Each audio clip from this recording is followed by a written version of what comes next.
Soccer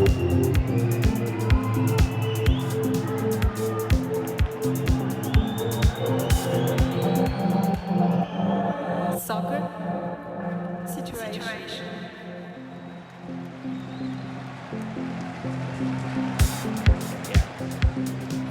Succession is still completely on fire. It's the best thing. I think there was a little bit of doubt.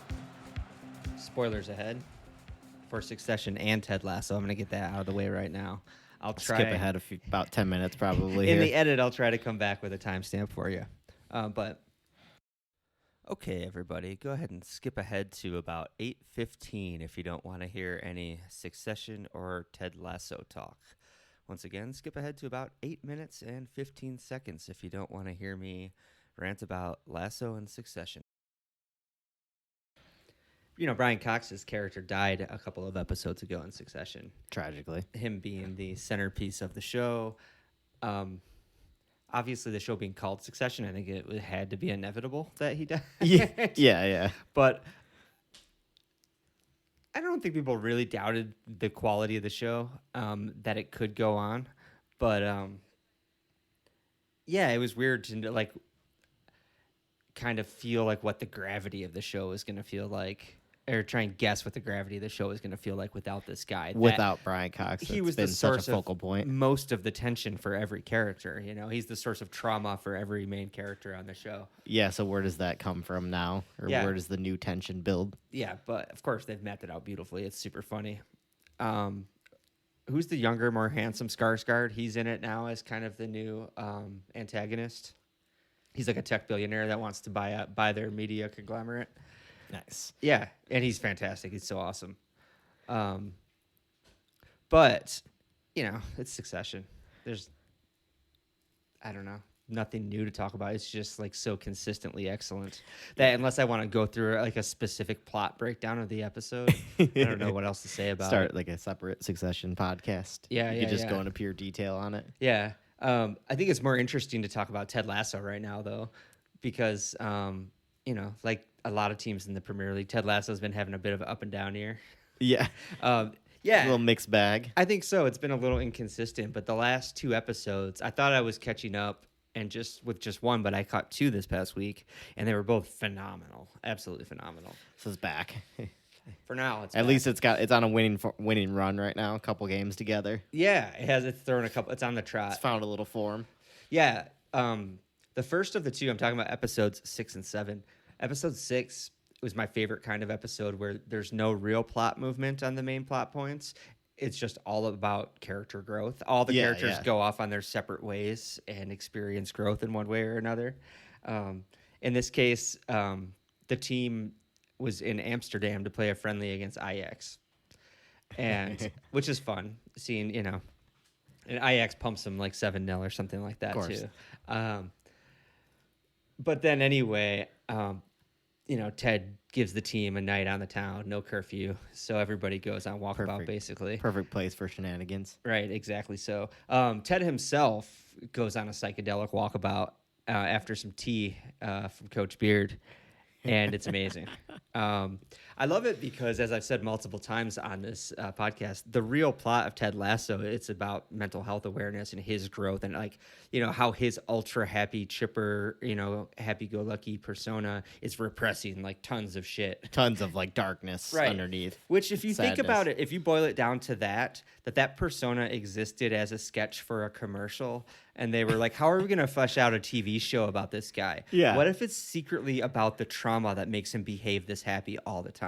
Yeah, right? And that's what it's about. That's so deep for literally a commercial that was probably written, you know, with not I mean, it was a funny campaign. So like they nailed the commercial campaign, but you would not expect it to go any deeper than that. Yeah. Yeah, it's a really canny kind of Trojan horse.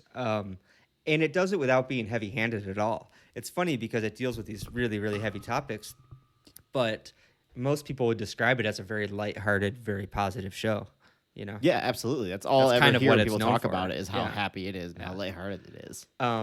Here's where heavy spoilers come in. My favorite thing about Ted's psychedelic walkabout is that he goes on a trip, and this waitress brings him, of all things, the barbecue sauce from his hometown. And as soon as he tastes it, he goes like catatonic, and he invents total football. He starts arranging pieces on his table, and yeah, he was going on walkabout, to find a new, because the team was in a slump. Yeah, and he needed a new idea. A new idea, You exactly. need to reinvent the team. Yeah. And so he brings it to Coach Beard the next day, and Beard's like, "You came up with this last night? This is incredible. It was invented in the early 70s by the Dutch. It's called total football, but that's amazing that you came up with this last night." Good for you. I mean, Yeah. it's still impressive. And that's really cool because it then goes into actually a little history, probably my favorite bit of real football injected into the show so far. It goes into a little history of Johan Cruyff. And That's amazing. it takes us back through Cruyff and, the Dutch team of 74, and then his management career in Barca and yada, yada. And it's pretty awesome. I like that. I like that they're weaving in a bit of like actual Yeah, football history. they sneak into in, the some of the coolest show. bit of football history there. Pretty nice. That's amazing. Yeah. But aside from that storyline, there was other great ones. The little Welsh kid that's gay and in the closet, which is also emerging to be a great storyline, a closeted gay footballer. Yeah. He found a friend in the closet, and it's Trent Krim, the reporter. That's ironic. Because the journalists, in England are so gossipy. Like, it seems like the for a gay biggest player, gossips the ever. worst thing would be for the reporter to find out. Anyway, yeah. Turns out the reporter is gay as well, so that's convenient. That worked out well. Trent always did have really nice scarves on, I noticed. I don't know how long they've been well-dressed. planning that plot point, but Yeah, back right. to season 1, definitely. But then my favorite walkabout always, all the way back to season 1, I'm all about Jamie Tart, the kind of mercurial young striker, bonding with Roy Kent, the gruff old, like Roy Keane guy. Yeah. Those two being together is my favorite. It's so funny.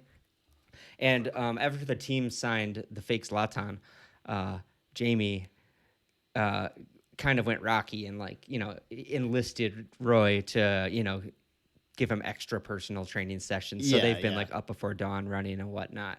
And so they've been bonding. And this is Jamie and Roy bonding, and Jamie's sharing a childhood trauma with Roy Kent. He's explaining why he knows so much about Amsterdam. He's been giving Roy a tour of Amsterdam. Yeah. And apparently his dad brought him there a lot as a kid on the pretense of watching him play football. But then he's explaining that he brought him there to the red light district to lose his virginity. Yeah, funny and dark. Yeah, traumatic. Yeah. Must have been traumatizing. No, she loved it. Oh, for me, sorry, me, you mean? No. I don't know. Don't remember. I don't know. I don't remember. Don't remember. It's the best trauma joke on television. That's a very good drama It's so joke. funny. Very subtle. Yeah, that episode also includes a really great sort of Ferris Bueller-esque scene of Ted Lasso staring at a Van Gogh and getting a lecture about how it's important to seek beauty. There was so much good stuff in that episode. I loved it. That's good. It's good to hear because, yeah, I've heard so many mixed reviews about the season. Yeah, it's a divisive show, and I get why it's a divisive show. It leans into cringe. It's not afraid to, and I like that, too, about it. It's really, especially, I can be a little bit of a cynic. It's pretty wholesome. Yeah. You have to be on board for that, Yeah. It's a little bit cheese. I love that stuff. I think that's similar for me. Like, I associate that with, like, the last season of Parks and Rec. Oh, yeah. I think a lot of people were, like, so negative about that season, but it was, like, That's because ins- it was so happy and That's they insane. and they buttoned everything up so nicely and, like, Yeah. it's like, yeah, that's what we all wanted. I called that season a victory lap, and I loved that It they was did such a that. good season. They I- were shameless about I it. couldn't They were believe like, when I heard people talking negative about it. they sat down in the writing room and they were like, what is the happiest possible ending we can give literally every character in this show? And they did that, and it was awesome. Yeah, why not do that? There's every now and then just let a show do that. What are they okay? gonna do? It was such a happy show. Not everything has to be fucking True Detective. Right, right, yeah, yeah. Let HBO handle that Yeah, stuff. let HBO be HBO. NBC can just have some fun, happy Right. times. Man, there's even more television I want to talk about. We should probably get onto the football real quick. This show on Apple TV Plus called The Big Door Prize. This like video game machine shows up like Zoltar from Big in this small town, and it tells everyone their ultimate purpose. And this whole town, everyone has like different kinds of meltdowns about it. That's a good show too. Watch that. That sounds It interesting. features Roy from IT Crowd. Oh yes, I love that guy. Yeah. Yeah, I'm into that. Anyway, this episode of Soccer Situations is brought to you by Littlefoot Coffee. I mean, what can I say about Littlefoot Coffee? They're not just friends of the pod, they're family of the pod, quite literally. Alex started Littlefoot years ago after more than a decade of roasting experience, roasting coffee for some of the hottest, most fashionable, and most importantly, tasty specialty coffee roasters in America. My favorite thing about it is that it's just really high-grade coffee without a drop of pretense. You're not going to find a bunch of weird, savory notes that the roaster is passing off as intentional. It's just really sweet, comforting flavors that everybody wants in their coffee. And now, for a limited time only, you can get 15% off at littlefootcoffee.com. Promo code SITUATIONS. Once again, you can get 15% off at littlefootcoffee.com using the promo code SITUATIONS.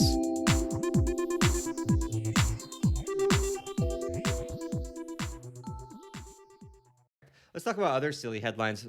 Mostly, I want to talk about there's a new imprint of New Balance, and it's called Clutch with a K Athletics. I'm calling it the Black New Balance brand. Just because of all of the branding that we've seen so far released around it. Exactly. They're pretty shameless. Every single model and all of the advertising I've seen for it has been black. So that it made me laugh a little bit and ask the question, is New Balance still like a nerdy white brand? Is New Balance too white? Maybe.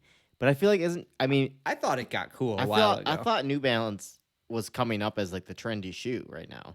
I can say that just yes. white hipster I have kids? heard Gen Z kids say they wear like ugly dad New Balances, but those were dingus Gen Z kids in Chicago. Yeah, they that's were 20-year-olds and 22-year-olds in Chicago. Yeah.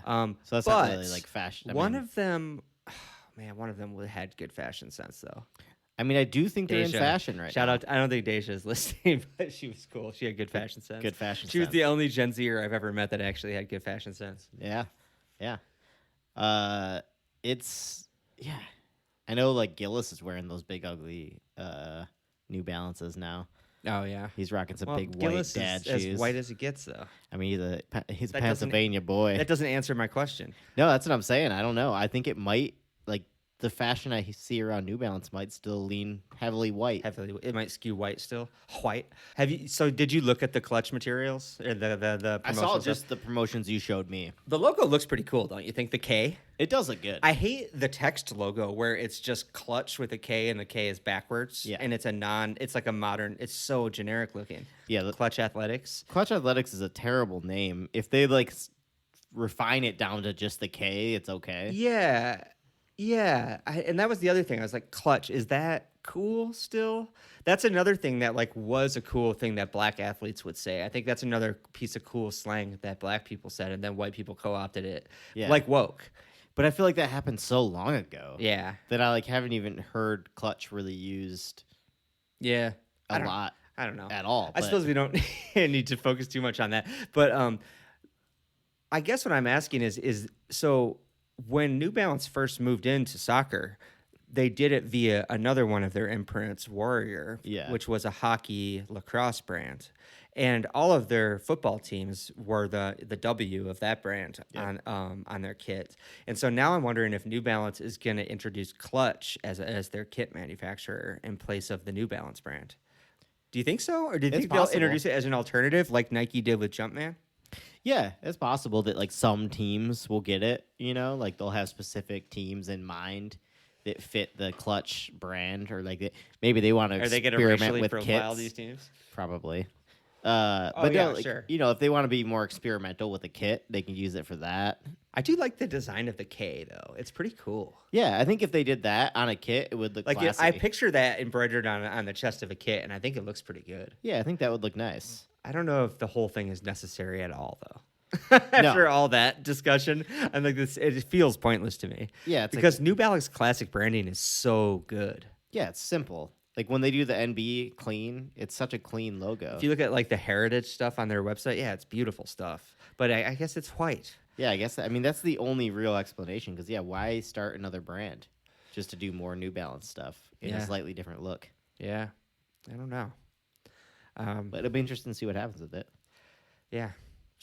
I would like to see some kits. Yeah, I mean, look, The New Balance kits that Liverpool had were my favorite kits of the past decade or so. They were so awesome, dude. Yeah. My favorite since we had Adidas. So Yeah, they were quality made kits too. They weren't like yeah, no, they were awesome. But the Warrior kits were not so much. So I'm That's kind of true. like once That is again, true. I'm circling back to why do we need this?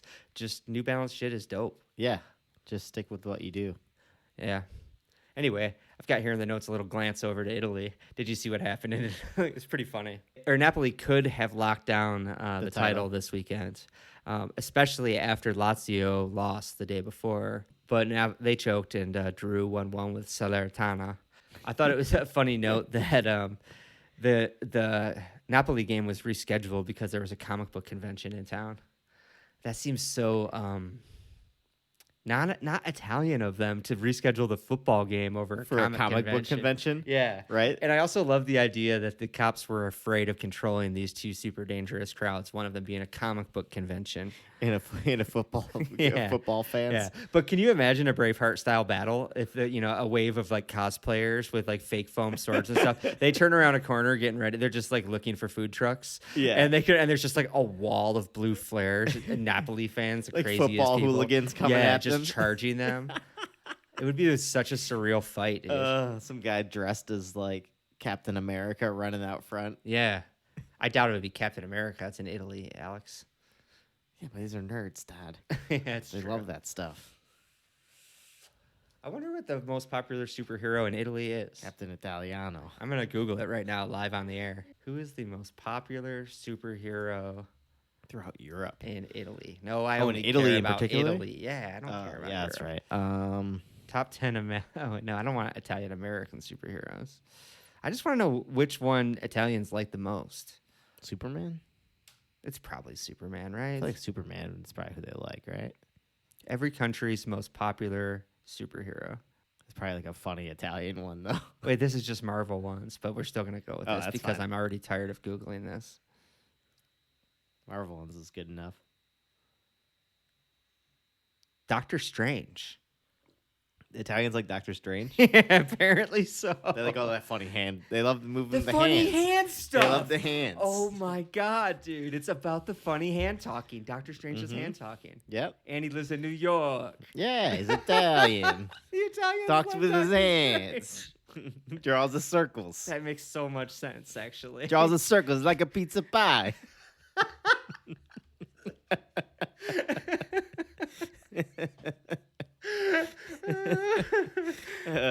That's really funny. I'm glad it was Doctor Strange. Nailed it. Absolutely nailed it. Anyway, bad luck, Uh, Napoli. I'm yeah, sure you'll get unfortunate, it next week. Yeah, they'll still lock it up. but Yeah. Yeah. Let's bring it home. Let's bring football home. Liverpool 4, Tottenham 3. This was a wild one as well. This was a very entertaining game. Liverpool came steaming out the gates, 3 goals in about 15 minutes. Yeah, it looked like it was going to be just. I was leaning so far back on the couch. Yeah, I mean, it looked like it could be a game where you score 7-8. I know. I really wanted it to be. Me too. I was hoping for a thrashing. And we just stopped playing.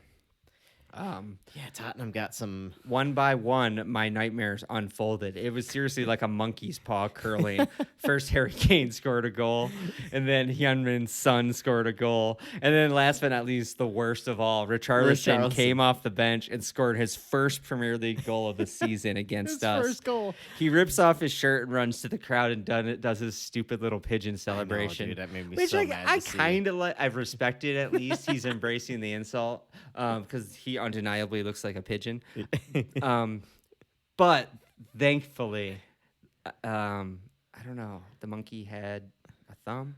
Anyway, the curse backfired, and even though they scored, yeah. How did you put it earlier, Alex? You said Tottenham looked like they scored with the last kick of the game, and somehow they still bottled And it. they still bottled it. Yeah. Yeah. They literally, it was like, oh, when they scored, it's like, ah. The goals were chalked up if That's you it. follow our Instagram stories as Richarlison 90+3, and then Jota 90+4. Literally, yeah. It was like straight from kickoff. Straight from kickoff back to Allison, punted it down. Lucas Moura played a back Terrible pass back to his pass. center back that quick little Diogo Jota latched onto. Slotted a nice finish. It had to be said. There's a lot to be done there. He was out wide and slotted. Very clean finish. And he's been on fire lately. yeah, he sure has. How good is it to have Diogo back? He is, yeah. Liverpool fans, I mean, obviously Alex is. Yeah. Ambivalent. I like him, though. Yeah, I've always been he's a jealous of big him. fan. He loves Diogo. I do. He's better than Figo, don't you know? Anyway, unlucky for Tottenham.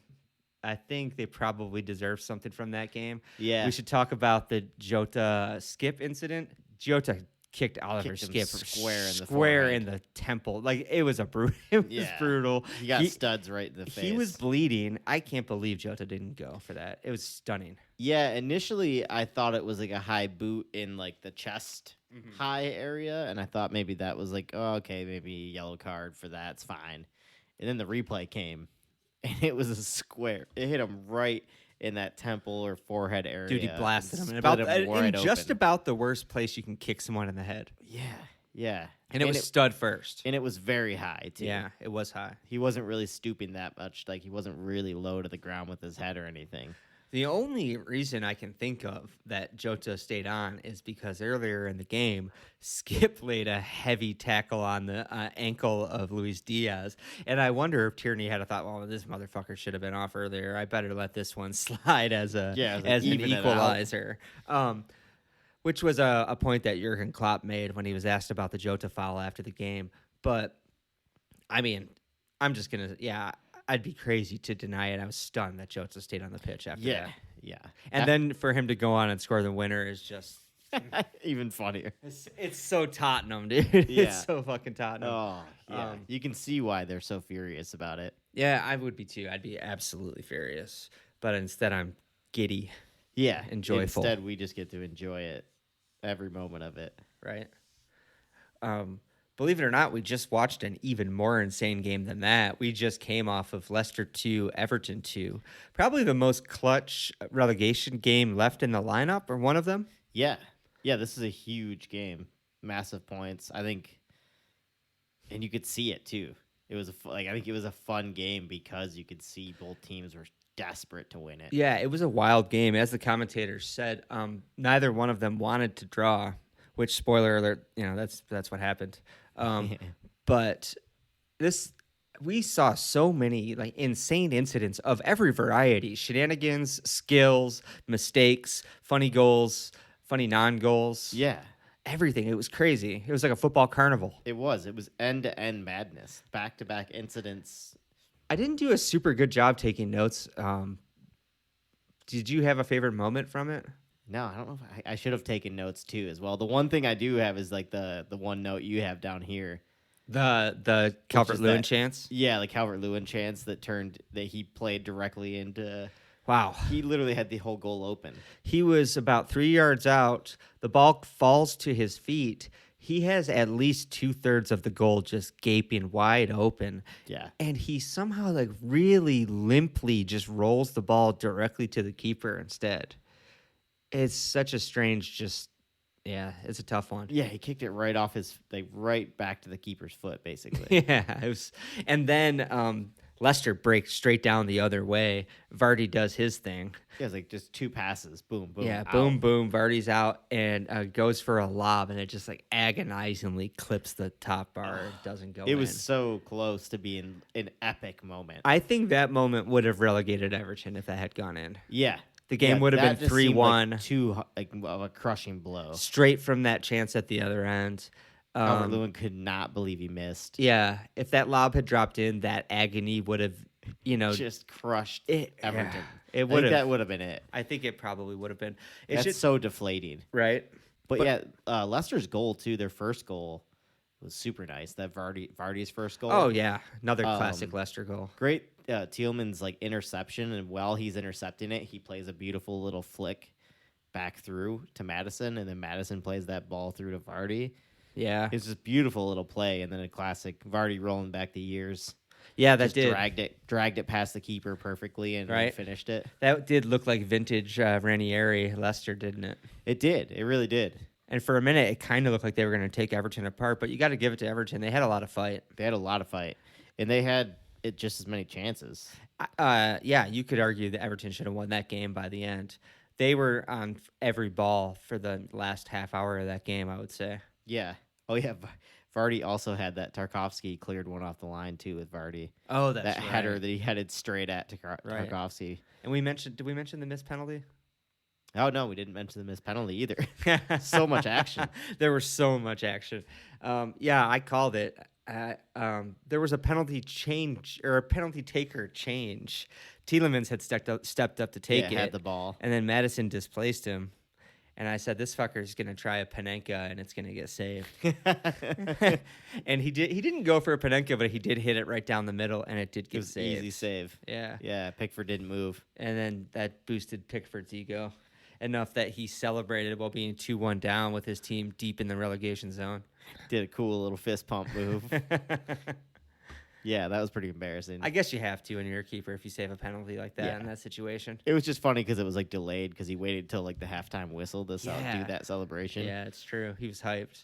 But yeah, that's kind of an interesting result. It leaves Leicester above Everton on goal diff, but now there's 3 teams on 30 points there. Yeah. Definitely doesn't make the picture any more clear. No, it doesn't resolve anything at the bottom end. Tight down there. Doesn't really help either one of them. Right. Other results we should mention, Fulham 1, Manchester City 2. That was tough. Fulham really looked great. I was annoyed because the headline on BBC today said, City, quote, levels above everyone else. And it's like, Fulham was so in that game. They had so many chances. They were not. Yeah, and it took a wonder goal from Julian Alvarez to win that game for City. Yeah, it was unbelievable. Like, De Bruyne came out and he just did his best De Bruyne impression. And just wonder strike. But no, Fulham deserved a point in that game. Yeah, I wish the second half they were on top for a lot of that. They were pushing really hard and creating a lot of chances. I'm annoyed this game was a while ago and I don't have good notes for it. I don't remember a lot of the Fulham chances, but they were absolutely in that game. City march on. It's getting down to the wire. Yeah, for the title race. It's going to be hard to see them dropping points, but they still have a couple tough games left. We could take a quick look at Manchester United 1, Aston Villa 0. This really just has repercussions, in terms of solidifying the Champions League places. I think Man U have all but locked up 4th place. Yeah, this is a big result. They're about 10 points clear of us. We're 1 clear of Villa. It's between Liverpool and Villa. It's looking like for the Europa League. Europa League spot. So that's interesting and fun. Yeah, that'll be a good battle. Emery's had Villa playing really well. I thought Villa would take this game, but it's a big result for United. Yeah, a Bruno Fernandes goal that I didn't see. That game was on at the same time as whatever. Yeah, we didn't watch watching. that one. Yeah, but yeah, the Fernandes. It was just like a rebound. Yeah, it was a Rashford shot that bounced in. One of Liverpool, Villa, and Brighton are going to get stuck in the Conference League. And that doesn't seem fair. It's kind of harsh because, as much as, you say, well, they get Europe, it's like, yeah, but that's going to be a grind for a team that's probably going to be fighting, in that lower half of the table, mid to lower half of the table with a European campaign. Yeah. Well, would Brighton be happy? It'll be their first European campaign at all, right? Will they be happy about the Conference League? I feel like they probably will be. If I'm thinking, as a fan of a smaller club that's never had a chance to even experience it's European super condescending football, of us to even have this conversation, isn't it? Probably, yeah.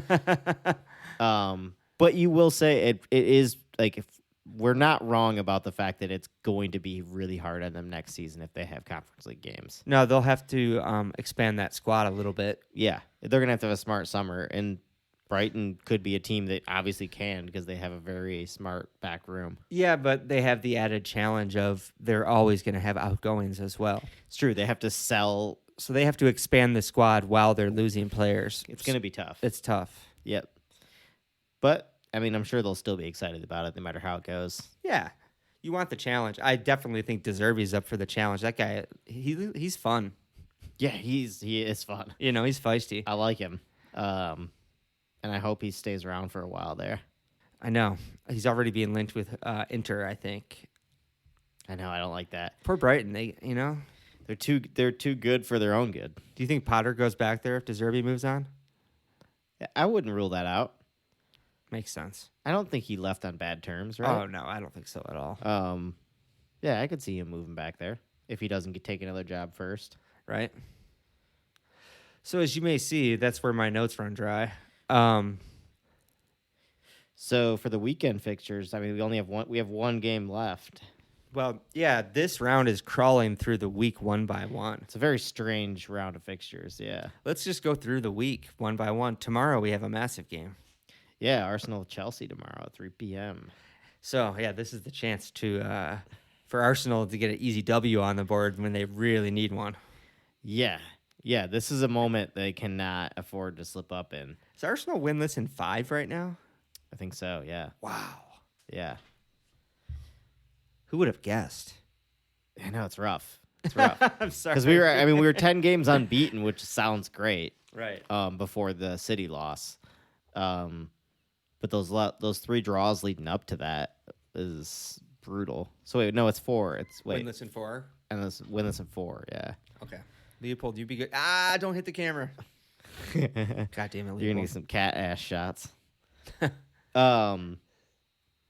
Yeah, so huge game. Obviously, Chelsea have been an absolute mess. They're like winless in 10 or something like that. Yeah, right? I think Chelsea are actually getting worse. This seems like it's a. I mean, it feels like they're getting worse. Lamps is 0 for 5. They can't score a goal to save their lives, even though they only signed attacking players. Yeah. And it seems like morale is just done. Yeah. Rock bottom done at Chelsea. Yeah, I don't know how you turn it around, honestly. So I could see Arsenal, like using them as a little whipping boy, taking out some frustration on Chelsea. That's what I'm hoping for. I'm really hoping that. I'm shocked up that for you're it. hoping for that, Alex. I know, right? Yeah. But anyway.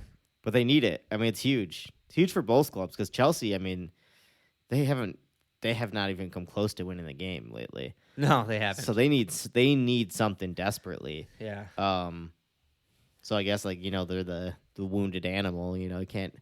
Maybe they could have a moment against us. That's the worst fear is that they have a moment. Alex's confidence is shattered. You can hear it. I know. What do you think, Leopold? But no, I did see. I think Koulibaly's out. I think they're missing some big players as well. Okay.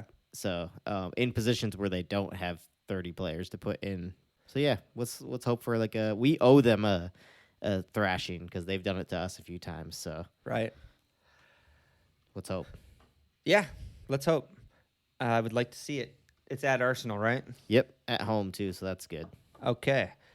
On to Wednesday. 2 decent games. We've got Liverpool hosting Fulham and Man City hosting West Ham. 2 really good games. Liverpool, Fulham are probably, you could say, fighting for European places. Fulham, I think, have dropped more points recently. Fulham are down in 10th now. Yeah. So they've fallen off lately. They're 5. They're just about out of it. Yeah. Yeah, they they like went 9 through a points poor out. run of form. Okay, so never mind. But they did look great against City, so.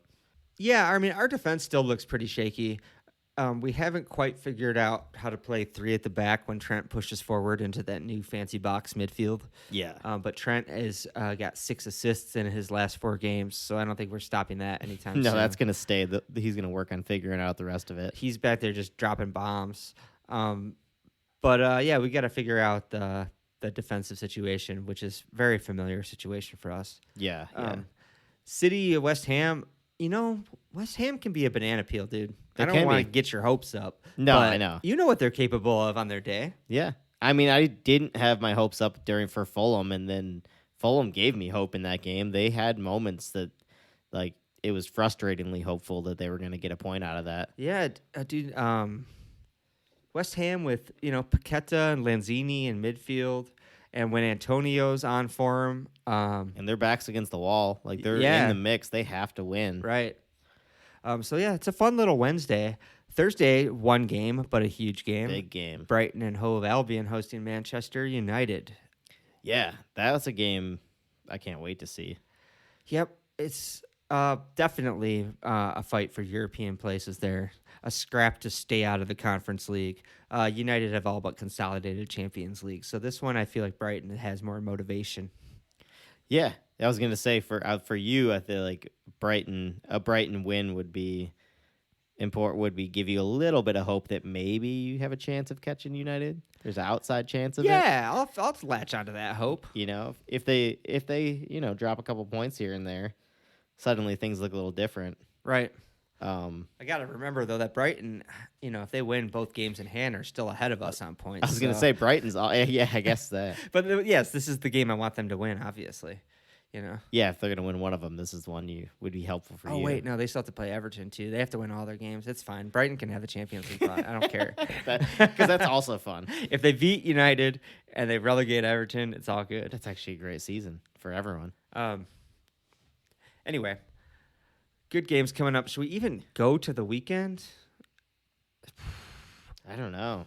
Let's talk about what we're doing this weekend, actually. Oh yeah, there we go. Soccer Situations is hitting the road. I'm pretty excited about it. Going for a road trip. I should have asked Nick how to say his name properly before I say it multiple times on the podcast. But we're heading to Detroit to watch Liverpool Brentford.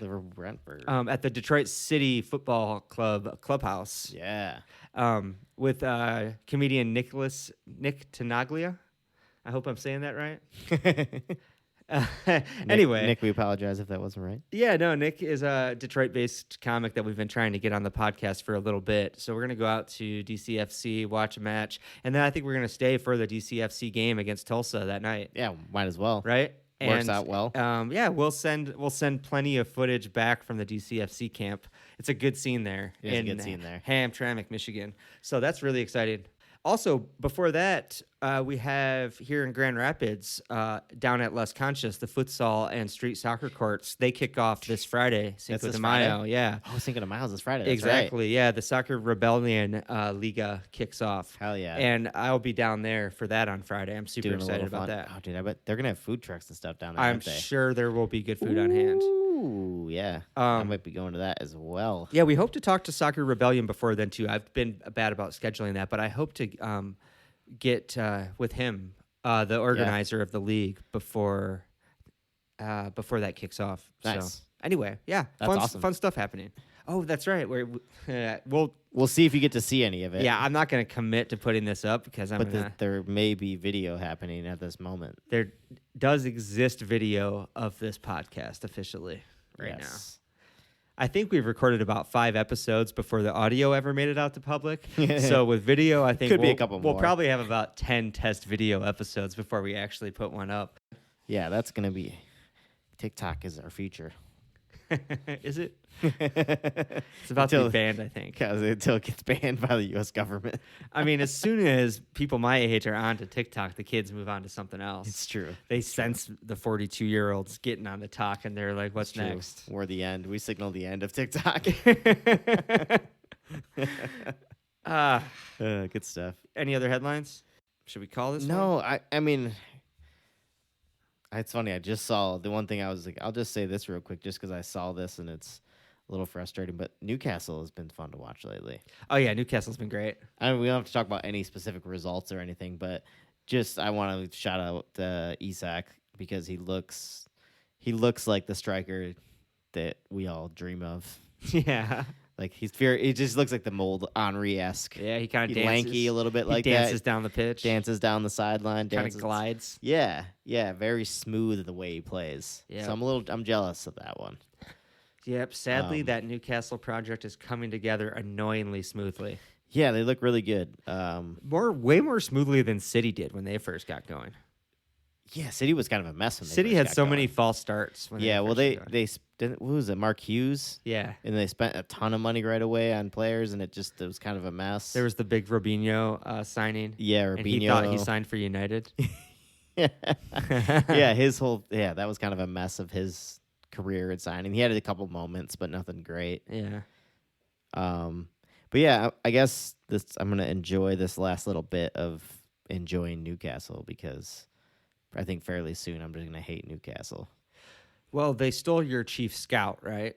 Yeah, So we know they're preparing for a big spend this summer. they're gonna buy a lot of players this summer. Yeah. Frustratingly, they've already stolen a couple players. Isak, one of them, from us. So yeah, I'll enjoy watching them for this season while Callum Wilson's still banging in goals for them. Right. I feel like that might be a name we won't hear for too long around Tyneside. If we want to talk controversial ownership real quick, we should mention that this headline just came off that Sir Jim Ratcliffe, who is one of the competing bidders for Manchester United. He spoke up today and demanded control over Manchester United transfer policy while his bid is pending. It's so funny. The Glazers were like, "Nah, we're good." That's insane. What an insane request. Yeah. Let me make massive financial and decisions for you that affect the future of your club before any paperwork has been filed for me owning this club. It actually kind of mimics some nonsense that Skarsgård was up to on Succession this week, now that I think about it. Football Succession links.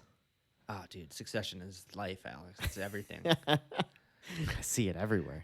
It's intertwined in the world. Man, Skarsgård is a crazy tech guy. So awesome. He the day like after their father died, he drags them to Norway to negotiate this deal.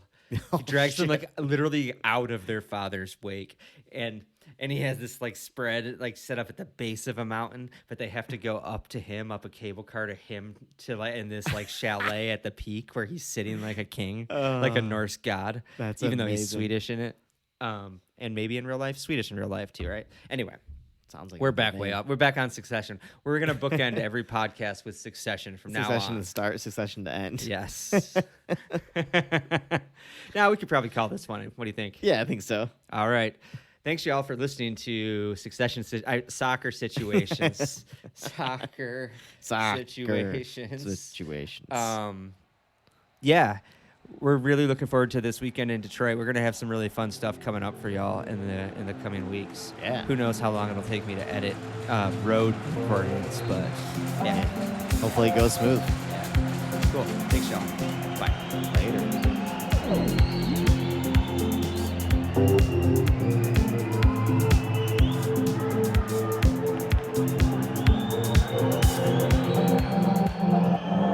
Soccer